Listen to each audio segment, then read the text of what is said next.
incredible and so moving to know these people in such an intricate way. And it made sense to me that the Prophet would not leave his ummah without a leader, because this was the same man who would cry at night for his ummah. He was scared for his ummah. He was scared that people were going to go astray.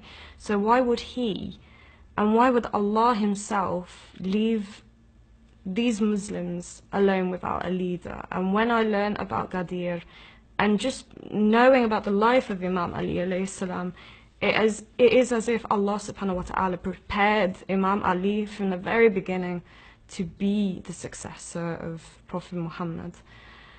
And I think just a real turning point for me was just learning what happened after the Prophet died.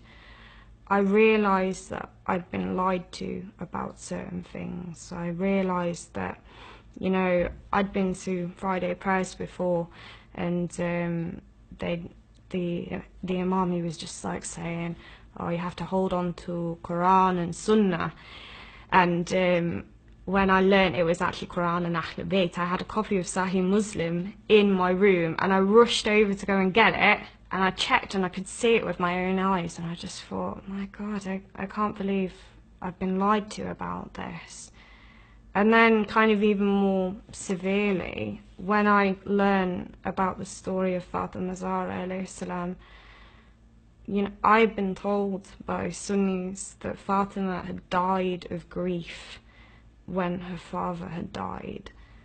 And when I found out what really happened to Fatima, it broke my heart, and I felt completely disgusted with myself that I'd been lied to and that I allowed people to lie to me. And it broke my heart in so many ways. And I think what resonated me with the story of the attack on Fatima's house was, you know, when her ribs were broken, I just imagined the agony that she would have gone through.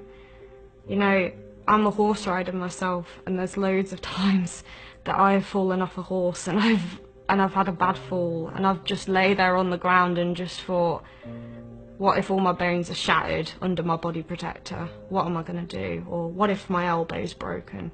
You know, in this day and age I could just go to A&E, but Fatima didn't even have that. And just the suffering that she had to go through, the beloved daughter of the Prophet, it really disgusted me that people were covering that up.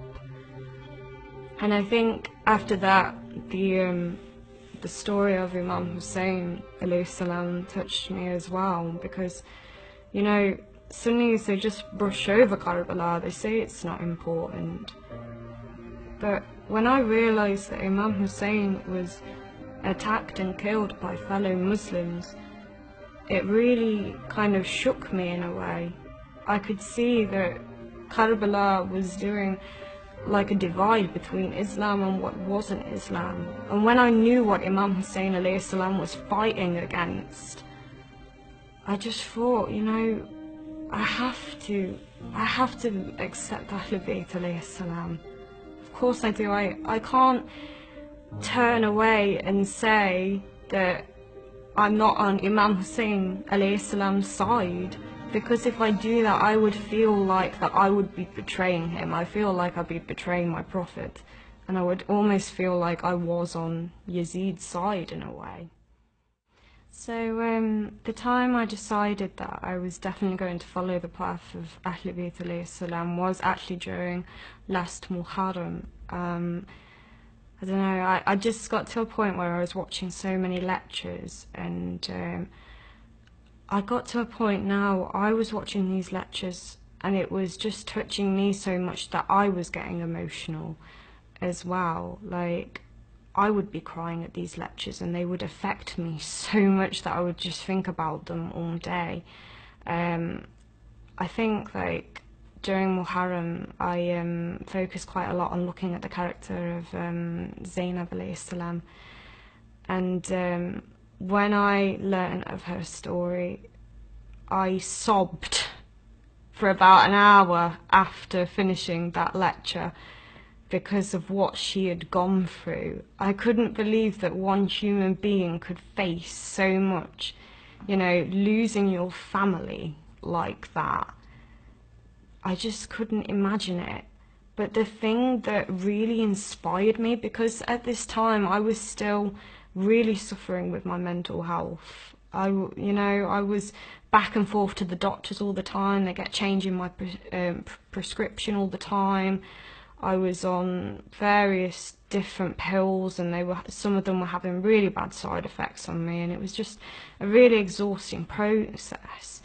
But the thing that struck me about Zainab alayhi salam was the fact that even on the 11th night of Muharram, she was praying Salatul Layl, you know, not even an obligatory prayer, but she still did it, and she never complained about Allah subhanahu wa ta'ala during all that time.